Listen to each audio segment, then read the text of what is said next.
नमस्कार दोस्तों, आज है 23 जनवरी 2023, दिन सोमवार, और हम आपके लिए देश और दुनिया से कुछ महत्वपूर्ण हेडलाइंस लेकर आए हैं। आइए 10 मिनट में देखते हैं सभी खबरों को फटाफट। आप स्पीड बढ़ाकर भी पूरा वीडियो देख सकते हैं। इंडिया को परमाणु धमकी देने वाला अमेरिका आज भारत से भीख क्यों मांग रहा है? पाकिस्तानी रेलवे ठप, इलेक्शन कराने के लिए भी पैसे नहीं बचे। सबसे ज्यादा कर्ज लेने वाले देशों की लिस्ट हुई जारी। भारत का कर्ज जानकर चौंक जाएंगे आप भी। रूस ने मचा दी नाटो में हाहाकार।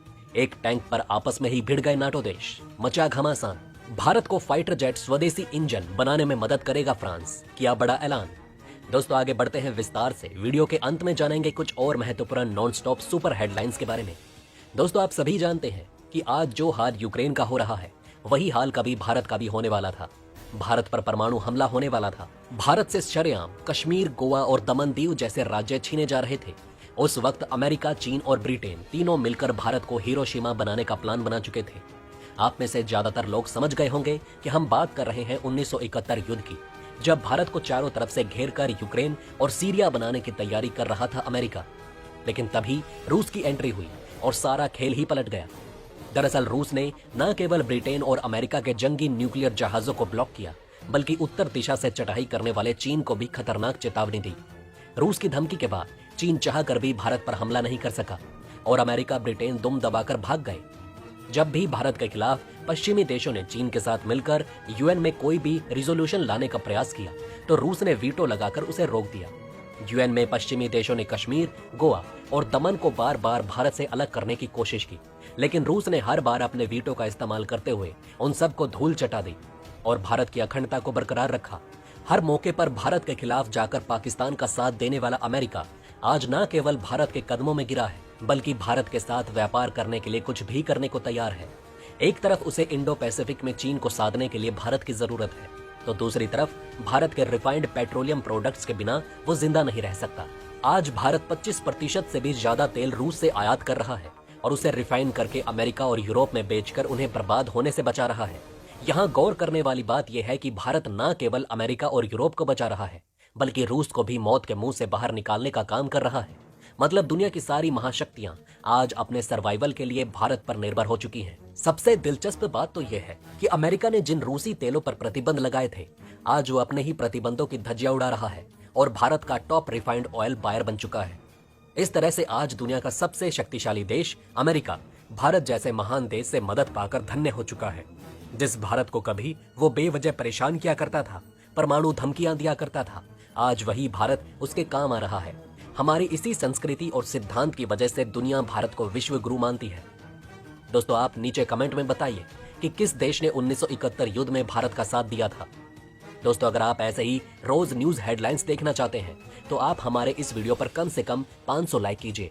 आप सभी के एक एक लाइक से हम आप तक रोज सुबह 9 बजे डी बॉक्स चैनल पर सबसे पहले खबर पहुंचाने में काफी मदद मिलती है। पिछली वीडियो पर आप सभी के प्यार के लिए बहुत बहुत धन्यवाद। आइए दोस्तों अब जानते हैं बाकी खबरों को। इलेक्शन कराने के लिए भी नहीं है पैसे, क्या पाकिस्तान बन जाएगा चीन की तरह कम्युनिस्ट देश? पाकिस्तान में दोस्तों इस वक्त इलेक्शन कराने को भी पैसे नहीं बचे, जिससे डेमोक्रेसी खतरे में है। स्थिति इतनी खराब है कि ईंधन बचाने के लिए पाकिस्तानी रेलवे ठप पड़ती जा रही है। सरकार लगभग सभी दुकानों और बाजारों को शाम 8 बजे के बाद से बंद करने के निर्देश दे रही है। बल्ब और पंखों के स्विच ऑफ ना करने पर सजा तक हो सकती है। पाकिस्तान के खाते में मात्र 1 महीने का ही पैसा बचा है, जो $4 बिलियन से भी कम बताया जा रहा है। 1 महीने बाद पाकिस्तान में डीजल पेट्रोल मिलना बंद हो जाएगा। दूसरे देशों से तेल मंगाने के लिए पाकिस्तान जहाजों का किराया तक नहीं दे पा रहा। बताया जा रहा है कि रूस पाकिस्तान को सस्ता तेल देने के लिए राजी तो हो गया है, लेकिन वो भी तो फ्री में नहीं देगा, उसके लिए भी किराए के पैसे देने होंगे। बलूचिस्तान प्रांत में कुछ गैस रिजर्व पाए गए हैं, लेकिन इस खतरनाक इलाके में कोई भी कंपनी ईंधन निकालने के लिए तैयार ही नहीं हो रही। पाकिस्तानी सरकार पैसे जुटाने के लिए दूसरे देशों से अपनी एम्बेसी तक को बेच रही है। पाकिस्तान के कई राज्यों में गेहूं पूरी तरह खत्म हो चुके हैं। पाकिस्तानी सरकार ने सेना को छोड़ सभी विभागों के खर्च में कटौती भी शुरू कर दी। पाकिस्तान पर सबसे ज्यादा चीन का कर्ज है और वो लगातार अपने पैसे वापस मांग रहा है। इस बीच खुलासा हुआ है कि पाकिस्तानी अमीर लोगों ने पिछले 6 महीनों के दौरान भारी मात्रा में विदेशी लग्जरी कारों को आयात करने में लगभग $1.2 बिलियन खर्च किए। ये खरीदारी तब की गई है जब पाकिस्तानी सरकार ने विदेशी मुद्रा भंडार को बचाए रखने के लिए लग्जरी वस्तुओं के आयात पर प्रतिबंध लगा रखा है। अब दोस्तों आप ही बताइए, क्या ये कंगाल देश बचने वाला है? जहां कुछ लोगों के पास खाने के लिए गेहूं तक नहीं, वहीं कुछ अमीर लोगों ने देश का कबाड़ा निकाल रखा है। वहीं दोस्तों इस वक्त पाकिस्तान और श्रीलंका जैसे भारत के पड़ोसी देश आर्थिक संकट से जूझ रहे हैं, लेकिन जीडीपी के हिसाब से कर्ज के मायाजाल में इन देशों का नाम काफी नीचे आता है। जापान पर जीडीपी के अनुसार दुनिया में सबसे ज्यादा कर्ज है। जापान का कुल कर्ज लगभग 9 ट्रिलियन अमेरिकी डॉलर है। ये जापान की जीडीपी का 237% है।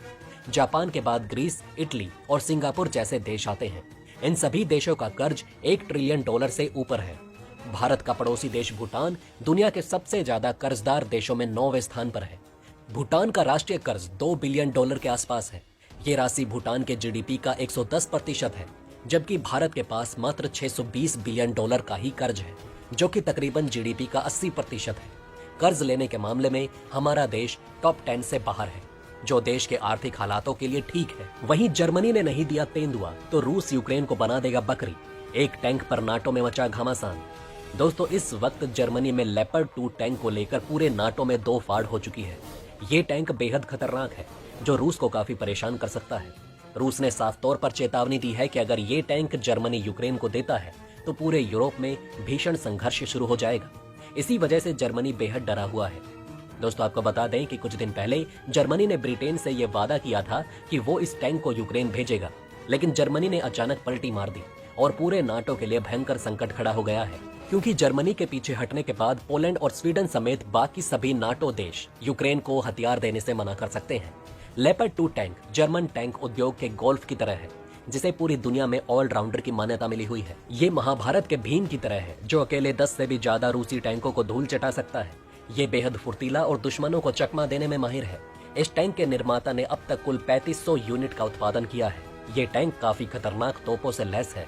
जर्मनी का ये भी मानना है कि अमेरिका के पास M1 एम्ब्राम जैसे खतरनाक टैंक हैं। वही यूक्रेन को पहले भेजनी चाहिए, जबकि अमेरिका पहले ही यूक्रेन को भारी मात्रा में हथियार और पैसे दे चुका है।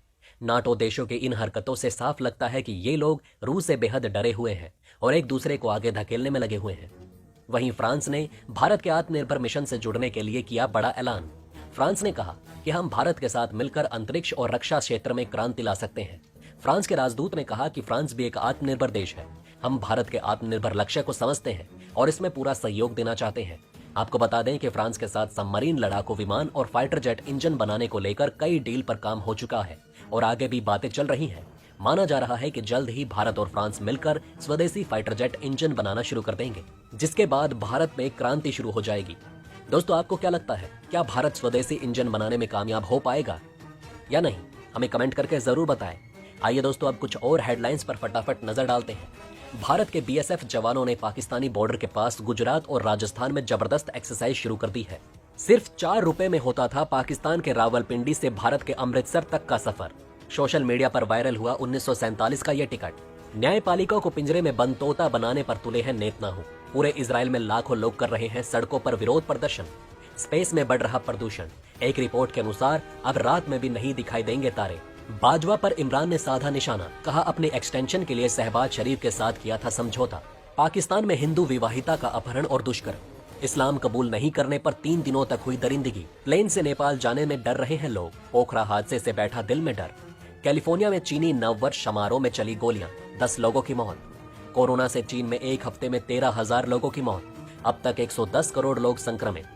दोस्तों अगर आप भी किसी टॉपिक पर विस्तार से वीडियो देखना चाहते हैं तो हमें कमेंट में टॉपिक का नाम जरूर बताएं। तो दोस्तों आप हमें इजाजत दीजिए। कल फिर मिलेंगे सुबह 9 बजे कुछ नए न्यूज अपडेट्स और हेडलाइंस को लेकर। आप अपनी राय के साथ नीचे कमेंट में जय हिंद जरूर लिखें। अगर आप ऐसे ही रोज वीडियो देखना चाहते हैं तो चैनल को सब्सक्राइब जरूर